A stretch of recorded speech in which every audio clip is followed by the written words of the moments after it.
The extreme sport of street bike freestyle. Could this be coming to a neighborhood near you? I'm Glenn Zimmerman. We'll have the story coming up. That may seem crazy. Take that, put it on the highway. It gets even crazier. I'm Glenn Zimmerman with the extreme sport of stunt biking coming up. Tonight we delve into a world where adrenaline is the drug and gravity the enemy. It's a growing world that's making its way into your world.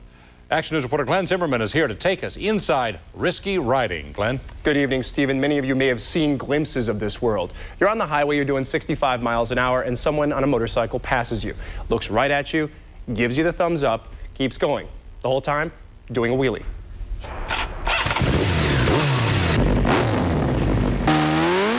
There's plenty of smoke and mirrors. When I'm sitting still, I'm not living. And while everything's a trick, there aren't any ropes, mats, or parachutes. The adrenaline, the attention. This is the world of motorcycle stunt riding, or stunting for short. It's an extreme sport that more than occasionally ends up on public highways. I think it's incredible riding talent and a form of expression for people. Is it a safe form of expression? I don't believe so, no. So how does one get into a sport that can take you over 100 miles an hour on one wheel?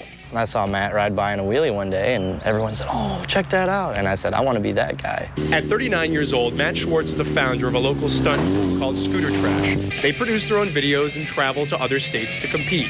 They all have other jobs to pay the bills. I can make more money with 2 guys in a lawnmower than doing this stuff, but how can I put a monetary value on a kid wanting to get a signature from me? Kind of chased him down one day when I saw him in town and just asked him all about it and got a bike and started doing it. Anybody that does this and they say they don't do it for the attention is crazy. I don't demand the attention. When I'm out there, I love the attention. It's one of those things I found that I'm actually good at.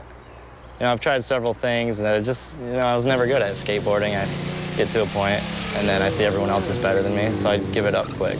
And this is one of those things I jumped on, became good at quick, and kept getting better. I am that guy now.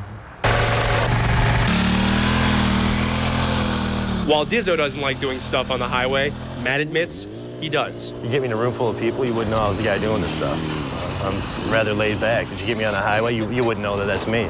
I'm looking over at people, I'm smiling at them, waving them. If I see somebody I'm pissing off, I set my wheelie down and I get out of their way. If I see people got the thumbs up, I love it, you know, and it's part of the thing you live for. After work, I'll just be beat up and tired. And I get on the streets and I get back and I'm alive again. My eyes are bright and I'm, you know, again, I don't want to go out there and kill myself. I don't want to check out anytime soon, but I'm going to live life. I'm going to have fun doing it.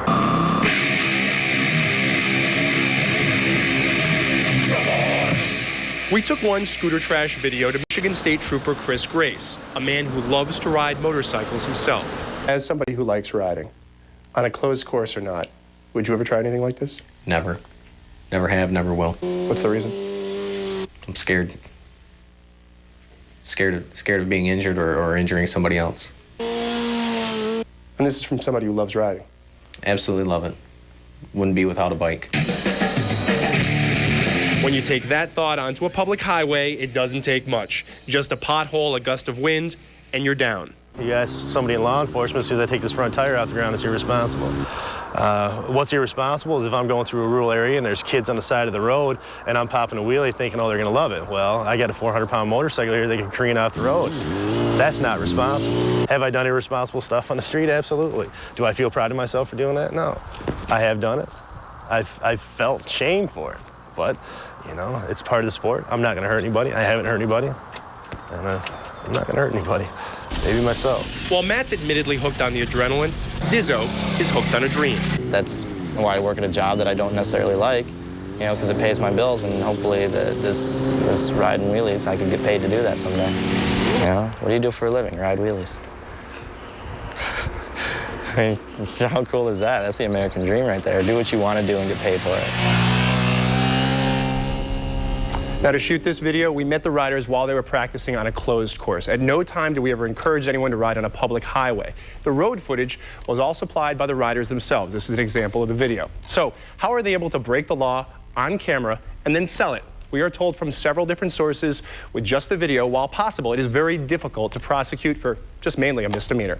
Back to you guys. All right, Glenn, thank you very much. I've had those guys pass me by on the highway, and I thought my car had stopped. Do you give them a thumbs up so they can wheelie? Well, apparently if you don't give them the thumbs up, they won't do it, so don't do it. Okay. That's the advice.